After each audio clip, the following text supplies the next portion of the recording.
आज ट्विटर बंद हो गया है ना, तो यकीन जानिए कि जिस जगह पे आप मेरी वीडियो देख रहे हैं, यूट्यूब पे देख रहे हैं, फेसबुक पर देख रहे हैं, हुजूर वाला ये भी बंद हो जाना है। आपने और हमने मारे मारे फिर रहे होना है कि हमें कहीं से सच्ची खबर मिल जाए।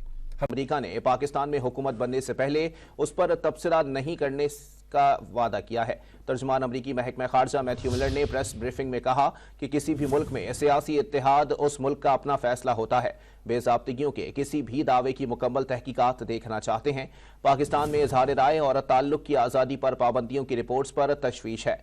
मैथ्यू मिलर का कहना था कि पाकिस्तान से आज़ादी इजहार राय का एहतराम ट्विटर समेत किसी भी सोशल मीडिया तक रसाई को बहाल करने का मुतालबा करते रहते हैं। गुज़िश्ता माह जनवरी में माजी के वाक़यात और 8 फरवरी के इलेक्शंस के तनाजुर में सिंध हाई कोर्ट में इंटरनेट और सोशल मीडिया की बंदिश के खिलाफ वकील जिब्रान नासिर और दीगर ने दरख्वास्तें दायर की। रस्सी जल गई है, बस बल जाने की देर बाकी है। मंसूबा साज मिन्नत तरलों पर उतर आए हैं बंद कमरों में। में हुई जेल इंतजामिया ने बशरा बीबी को अडयाला मुंतकिल करने से इनकार कर दिया। सुप्रिंटेंडेंट अडयाला जेल ने रिपोर्ट इस्लामाबाद हाई कोर्ट में जमा करा दी है। कहा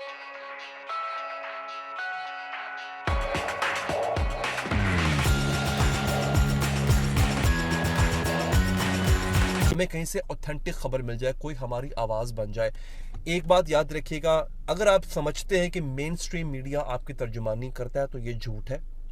मैं सबको मुर्द इल्ज़ाम नहीं ठहराता, वो मजबूर भी हैं, उनको जकड़ लिया गया है, कंट्रोल कर लिया गया, वो बात नहीं कर सकते। मेन स्ट्रीम मीडिया पे आपको जो असल मसला है उस पर बात नहीं करने देंगे, और जो असल सिचुएशन है, मैं इलेक्शन की बात कर लेता हूँ। इलेक्शंस के ऊपर मैं अब आपको खुल के बता नहीं सकता, या बताऊंगा तो बहुत टाइम लग जाएगा कि हर चीज़ की पाबंदी है। इलेक्शन कमीशन की बात नहीं कर सकते हैं, फॉर्म 45 की बात नहीं कर सकते, ये बात नहीं कर सकते, वो बात नहीं कर सकते, नहीं कर सकते। वाहिद ये एक प्लेटफॉर्म है जहाँ पे खुल के बात की जा सकती है। अब नज़र ये आ रहा है कि शायद उसको भी बंद करने का अब जो है वो पूरे का पूरा प्लान प्रोग्राम बना लिया गया है। लेकिन इससे होगा क्या? इससे दोस्तों आपके लिए भी उतना ही नुकसान है जितना हमारे सहाफ़ियों के लिए नुकसान है। इस पर मैं आगे चल के बात करूंगा कि हमें करना क्या चाहिए। ठीक है, अभी के लिए खबर मैं आपको दे दूं दोस्तों, एक तो इलॉन मस्क जो ट्विटर का मालिक है या एक्स का मालिक है, उससे भी खबरदार कर दिया है कि भाईजान ये क्या कर रहे हो तुम लोग, ये बार बार जो तुम लोग बंद कर रहे हो, मैं निकल जाऊंगा यहां से, मैं ट्विटर पाकिस्तान के लिए वैसे ही बंद कर दूंगा। और एक और बात बता दूंगा आपको दोस्तों, इस वक्त दुनिया भर में लोग इन प्लेटफॉर्म से डॉलर कमा रहे हैं। आपको पता है पाकिस्तान के अंदर सिर्फ यूट्यूब पे वीडियो लगाने के पैसे मिलते हैं। यूट्यूब मोनेटाइजेशन है पाकिस्तान में, ना फेसबुक मोनेटाइज्ड है पाकिस्तान में, ना इंस्टाग्राम मोनेटाइज्ड है, ना ट्विटर मोनेटाइज्ड है। इन तमाम जगहों पे अगर आप हैं, हमारे यहाँ तो वेले लोगों का काम होता है ना, ये कहा जाता है कि वेले लोगों का काम है। दुनिया भर में, इवन इंडिया में, इन तमाम जगहों पे अगर आप वीडियो डालते हैं, कोई चीज़ लिखते हैं, कोई बात करते हैं, कुछ भी एक्टिविटी करते हैं, उसके आपको पैसे मिलते हैं। पाकिस्तान के लिए इन प्लेटफॉर्म्स ने ये पाबंदी लगाई हुई है कि इनको पैसे नहीं देने। उसकी वजह क्या है? आए दिन तो बंद कर देते हैं। आपको पता है टिकटॉक भी वीडियो लगाने के पैसे देता है बाहर वाले ममालिक में, यहां नहीं देता। क्यों? उनको पता है ये मुल्क, ये आईटी फ्रेंडली मुल्क नहीं है, ये साइबर फ्रेंडली मुल्क नहीं है। इंडिया की जो सिर्फ आईटी एक्सपोर्ट्स है ना, वो 153 अरब डॉलर्स की हैं। हमारे टोटल खजाने में 8 अरब डॉलर पड़ा हुआ है, जिसमें से 3 अरब डॉलर सऊदी अरब ने सिर्फ रखवाया हुआ है। सऊदी अरब ने, उसने कहा सिर्फ रखा मतलब पड़ा रहेगा, यूज नहीं करना। ये हालत है हमारी। क्यों फेसबुक यहाँ नहीं आता? क्यों टिकटॉक के दफ्तर यहाँ नहीं खुलते? दुबई में, इंडिया में, क्यों यहाँ पे यूट्यूब का दफ्तर यहाँ क्यों नहीं खुलता? उन्हें पता है ये पागल है, ये कल को उठा के बैन कर देंगे, बंद कर देंगे सारा कुछ। हम क्यों इन्वेस्टमेंट करें यहाँ पे? दोस्तों इसके खिलाफ आवाज उठाएं। इस पर मैं इंशाल्लाह तफसीली बात करूंगा। और दूसरी इंपॉर्टेंट चीज क्या है नाजरीन, वो मैं आपको इसके बारे में भी बता देता हूँ कि ये जो एक सर्वे रिपोर्ट है, अब ये सर्वे रिपोर्ट जो है ये किसी छोटे मोटे इदारे ने ये नहीं की है, गैलप का सर्वे है ये। और गैलप का सर्वे आपको पता है एक बड़ा सर्वे माना जाता है। इस रिपोर्ट के मुताबिक 44% पाकिस्तानी अपनी माली हालत से परेशान हैं और वो मुल्क छोड़ के जाना चाहते हैं। 44% का मतलब पता है आपको? 10 करोड़ पाकिस्तानी चाहता है कि मुल्क छोड़ के चला जाए। 10 करोड़ पाकिस्तानी, और इनमें से जो एक बड़ी तादाद है 80 या 90% वो यूथ की है। नौजवान को ही तो अपना मुस्तकबिल बनाना है ना, बाकी जो उम्र गुजार चुके वो गुजार चुके। नौजवान तबका परेशान है। यहाँ पे गैलप कहता है कि सर्वे में 44% पाकिस्तानियों ने कहा है कि वो अपनी माली हालत से परेशान हैं। 10 साल पहले के मुकाबले में वो माली तौर पर मजीद कमज़ोर हो चुके हैं, उसमें कोई शक नहीं है। 10 साल पहले आप देख लीजिए कि उसमें 10 साल से लेकर अब तक आपकी कमाई में कितना इजाफा हुआ और महंगाई में कितना इजाफा हुआ।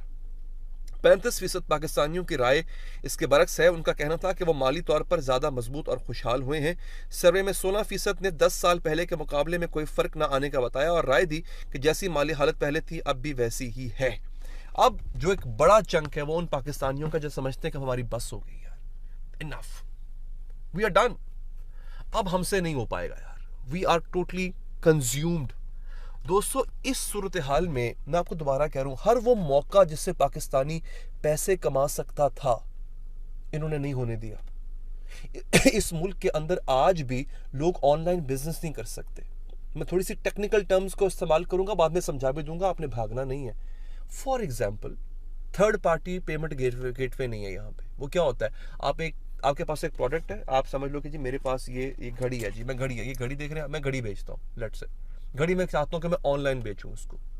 अब ऑनलाइन बेचूं और पेमेंट जो है मुझे वहीं पर रिसीव हो। इन दरख्वास्तों पर अदालत ने इंटरनेट और सोशल मीडिया की बंदिश के खिलाफ 21 फरवरी तक हुक्म इम्तना देते हुए केस की समाअत मुलतवी कर दी थी। मगर पाकिस्तान में न सिर्फ इलेक्शन वाले दिन यानी 8 फरवरी को मोबाइल फ़ोन सर्विसेज मुअत्तल रहीं, बल्कि गुज़िश्ता 5 दिनों से मुसलसल सोशल मीडिया साइट एक्स को भी पाकिस्तान में बंदिश का सामना है। और आज एक बार फिर सिंध हाई कोर्ट के चीफ जस्टिस अकील अहमद अब्बासी की सरबराही में 2 रुकनी बेंच ने इंटरनेट और सोशल मीडिया की बंदिश के खिलाफ दरख्वास्तों पर समाअत की। और समाअत के आगाज़ में चीफ जस्टिस ने रिमार्क दिए कि अभी तक इंटरनेट नहीं चल रहा है, हाई कोर्ट तक में नहीं चल रहा है, इंटरनेट कब चलाओगे। इस दौरान दरख्वास्त गुजार के वकील ने अदालत को बताया कि इलेक्शन के दिन भी इंटरनेट बंद कर दिया गया था, जिस पर पाकिस्तान टेलीकम्युनिकेशन अथॉरिटी के वकील ने जवाब दिया कि पीटीए वजारत दाखिला के अहकामात पर अमल करती है, वजारत इत्तलात और वजारत दाखिला के अहकामात पर अमल दरामद किया है। इंटेलिजेंस इदारों की रिपोर्ट पर इंटरनेट बंद किया गया था, जिस पर चीफ जस्टिस ने रिमार्क दिए कि लोगों को इलेक्शन तक लड़ने नहीं दिया गया, लोग इंटरनेट के जरिए मुहिम चलाना चाह रहे थे, फिर इलेक्शन ना कराया करें। तो पीटीए के वकील ने जवाब दिया कि हमारे पास जो हिदायत आई हमने उस पर अमल दरामद किया। जिस पर जस्टिस मुबीन लाखू ने रिमार्क दिए कि थ्रेट्स बताएं जिनकी वजह से इंटरनेट बंद कर दिया गया था। तो पीटीए के वकील ने जवाब दिया कि हमें थ्रेट्स का तो नहीं बताया जाता। इस दौरान वफाकी हुकूमत के वकील ने अदालत को बताया कि सूबाई हुकूमतों की सिफारिश पर इंटरनेट बंद किया गया था। तो चीफ जस्टिस ने रिमार्क दिए कि ड्राइंग रूम में बैठकर ओहदे बांट लिया करें, इलेक्शन कराने की क्या ज़रूरत है। क्या सिंध हुकूमत ने इंटरनेट बंद करने का कहा था? तो सिंध हुकूमत के वकील ने जवाब दिया कि हमने ऐसी कोई दरख्वास्त नहीं दी थी। वो जो अकड़ थी, वो जो एरोगेंस थी, वो जमी बोस हो चुकी है। ये वो लोग हैं जिन्होंने 9 मई के बाद अचानक मीडिया से मीटिंग की और उन्होंने कहा कि दोबारा इस शख्स इमरान खान का नाम हम सुनना नहीं चाहते। खबरदार, किसी ने अगर मीडिया पे इसका नाम तक चलाया, ब्लैकआउट करो इसका। वो आज मीडिया की मिन्नत तरले कर रहे हैं, खुदारा धांधली पे बात ना करो, हमें एक्सपोज ना करो, खुदारा मुल्क को चलने दो। तो पहले ये जो मिन्नत तरला कर रहे हैं और बड़े मुल्क के सो कॉल्ड खैर ख्वाह बन रहे हैं, मैं उनको एक पैगाम देना चाहता हूं कि तुमने वो जुल्म कर दिया है इस मुल्क के साथ जो मोदी और नेतन्याहू मिल के भी अगर जोर लगाते ये जुल्म नहीं कर सकते थे पाकिस्तान के साथ। और दूसरा, ये जो क्रोकोडाइल टीयर्स है ना तुम्हारे कि मुल्क को चलने दो, मुल्क को आगे बढ़ने दो, उसका मैं तुम्हें आसान हल बताता हूं। तमाम फॉर्म 45, तमाम आरओज अपने अपने दफ्तर में बुलाएं लोगों को, सारे उम्मीदवारों को फॉर्म 45 के मुताबिक नताइज जारी करें। ये एक दिन का काम है।